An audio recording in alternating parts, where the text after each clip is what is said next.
What's up, everybody? Welcome back to Taste Like Music. Jason, Joe, and Crams are here. Metallica week, impromptu. And time for top 10 songs. We've ranked the 11 studio albums. Go check out that video if you've not seen it yet. We're going to start with Cram. Bit of a different list than I had last time. Number 10, though, is the same. I've got Blackened, great scorched earth, cryptic, apocalyptic feel, really good thrash. Love the way it weaves from like that hard foot punk beats, and it kind of mellows out and marches along. Number 9, I've got Escape, great 80s sound with that soaring dual guitar, really good underlying bass work. Number 9, I've got Escape, great 80s sound with the soaring dual guitars, really good underlying bass work. Lars actually has some really cool drum work on it. But to me, it's all about the chorus. I think it has some really good, like kind of self-confessional sounding dramatic notes. Number 8, wouldn't have had this last time, but it's grown on me, even though I've heard it now 1 billion times. I've got Enter Sandman. It's undeniable. It's got a great riff. The pump up with the drums and everything is great, and I love the guitar solo. Number 7, Master of Puppets. Just the guitar riff alone and the speed of it is just so friggin' awesome. And the call and response with the master, so metal, so awesome. Number 6, a song you rarely hear about from Metallica, but I think is great. Trapped Under Ice from Ride the Lightning. I think it's got really good thrash, lots of energy, great pulse. The shredding on it rules, and I like the way James is screaming on it. Number 5, I've got The Unforgiven. Love the kind of spaghetti western kind of feel to it with like the Spanish kind of guitar. And I actually think James sounds really good in the chorus when he does the "what I felt, what I've known." Like, it's pretty much the most like heartfelt singing he does in the catalog. I think it sounds really good. Number 4, I've got For Whom the Bell Tolls. Terrific proper English, but it's all about just the simplicity of that power and the attitude going in with the dun dun dun dun, and that little just steady beat behind it and everything, and then the chugging that happens after it. It's just so friggin' awesome. Number 3 from S&M, I've got No Leaf Clover. Love the horns in it. I think it's got some really cool dramatic notes in it, and yeah, I think it's just a really cool epic song that could be on Master of the Puppets or Ride the Lightning and really kill it. Number 2, Battery. Love the way Hatfield just goes, battery. Like, that's all you need from him. Just beautiful little Spanish classical intro, majestic riffs, and then it sets on fire. But my number 1 from my second least favorite album, Until It Sleeps. I love the song. I love the shadowy, ghostly kind of intro and everything, like the little drum rolls. His Hammett's like just beautiful arpeggio is just haunting and really delicate and elegant, and then it just takes off, and I think he gets really like high drama in the chorus. So yeah, bring on the drama. My number 1, Until It Sleeps. Wanted to get Four Horsemen on there, but just slipped out. This isn't too different than last time for me. Couple changes at the top though. Number 10, which was number 7 last time, I got Hero of the Day. I just love that riff, that guitar progression. I think it's really cool. Good use of, the quiet, loud dynamics, melodic, powerful. Number 9, this was number 4 last time. It's going to drop a little bit. I got Fuel. Give me fuel, give me fire, give me that which I desire. Just a badass, like driving down the highway, get you pumped up. Put this on before a sporting event, get you amped. Number 8, I got Unforgiven. I think it's one of their best, most affecting ballads. A little lighter with that metallic guitar. The loud verse, soft chorus, I think is a great dynamic. Kind of gets big and then kind of pulls back. A little wrinkle for them. Number 7, Disposable Heroes. A great anti-war tune.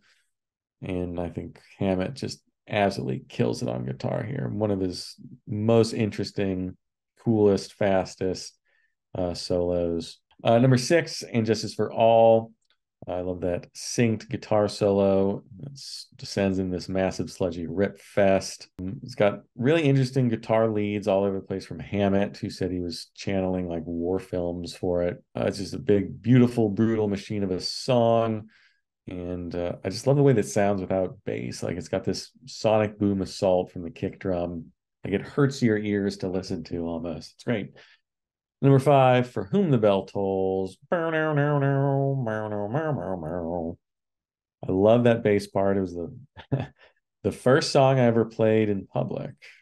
Peters Township High School talent show. Just an incredible bass part from Cliff Burton. Love the tone.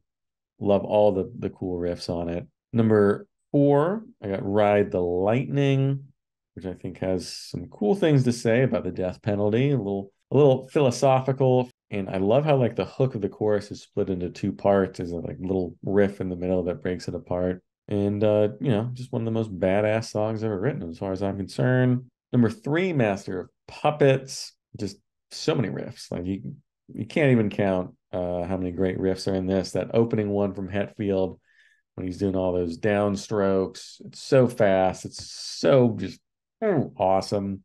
And then, it's dynamic as hell too. It slows down. You got some really pretty guitar solos, first from Hetfield, and then Hammett comes in with a more complex one. And then it just builds back, and it just unbelievably furious metal outro. A little like backward guitar in the last 30 seconds. It's just so full of these cool sounds, so progressive, so heavy. It's everything you'd want in a metal song. Number 2, Welcome Home, Sanitarium. I just love the sophistication here, musically, lyrically. It's based on One Flew Over the Cuckoo's Nest. So Hetfield kind of showing off his brain and his brawn here. I think it's beautiful. That opening guitar solo, one of my all-time favorites, that arpeggiated guitar. It almost shimmers, and then it kind of falls apart as the walls close in into this just big, brash metal outro. It's awesome. Number 1, though, One is One. In my mind, one of the greatest anti-war songs ever written, if not the best. The way Hetfield channels, the titular character of Johnny Got His Gun, a soldier who can't speak or move, and just, the claustrophobia and the pain and the anguish, it's all channeled so well in the song with its machine gun drums. The time signature changes, the bleakness. It's just harrowing experience, and one of my all-time faves. Top 10 for me. Number 10, Welcome Home, Sanitarium.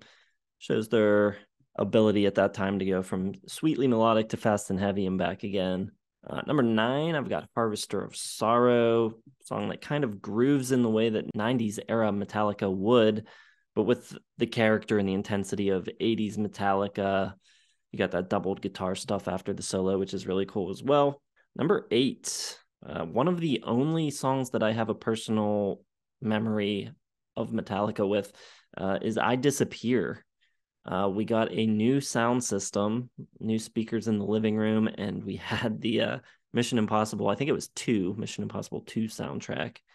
And my dad just blasted I Disappear so insanely loud, like 5 times in a row. So I don't know, that one has a special place. So top 10 for I Disappear. Number 7, I've got Master of Puppets. Just classic, iconic, has new life now thanks to Stranger Things. As a guitar teacher now, you have to be able to know at least the main riff, because like 90% chance that any new student is going to ask to learn to play it. It is that influential, and once again, just a huge song. Number 6, I've got Ain't My Bitch, post-Black Album Metallica, not totally without merit. I think the song rocks really hard. I think Kirk Hammett's doing really cool stuff throughout the entire track. He's using a slide in the solo, which is kind of different for Metallica. Number 5, I've got Fade to Black. Just a great mix of melodicism and heaviness, and it's really memorable, and I love that descending riff that happens over and over again. Really cool. Number 4, I've got Shortest Straw. Possibly my favorite Kirk solo, especially the way it starts. Love the way it opens up. I think he's doing some kind of like dive bomb there. Plus what Lars and James are doing, I think just really propels the solo. The rhythm under the solo, I think, is equally cool to what Kirk's playing. It's just really cool interplay there between everybody. Number 3, I've got Seek and Destroy. Just another killer riff, one of their most iconic, I think.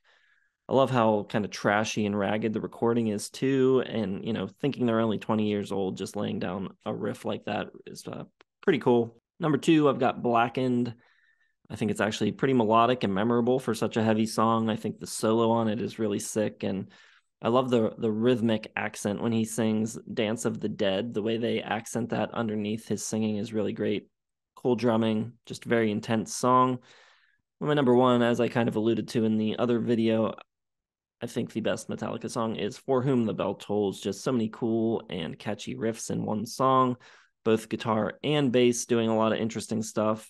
It's got a great groove to it. Probably my favorite James Hetfield lead vocal as well. Probably the one Metallica song, and when I hear it on the radio, that I'll actually turn it up and be excited to hear. So there you go. All right, we got all the classics in there. I don't think anyone will be upset by those picks. Nobody picked Nothing Else Matters. Yeah, that was on my list last time, but I fell off for Unforgiven. Oh, and by the way, a lot of people love their version of Turn the Page, and I just hate it. We didn't talk about Garage Inc. and Turn the Page and Whiskey in the Jar. Oh, I like their Whiskey in the Jar. I don't like it as much as Thin Lizzy's, but I don't think it's bad. Turn the Page. I hate Turn the Page though. Yeah, Turn the Page is like one of my least favorite Bob Seger hits, and they took it and made it even worse. So I turn the radio when that comes on. Yeah, and I never even remotely considered Nothing Else Matters. I don't think that song is. No, I love that guitar intro, but I don't think that song matters much. You're unforgiven for that. All right, everyone, let us know what you think of our picks. What are your favorite Metallica songs? Drop them in the comments. Hit the like button, subscribe, hit the bell for notifications, and we will see you in the next one.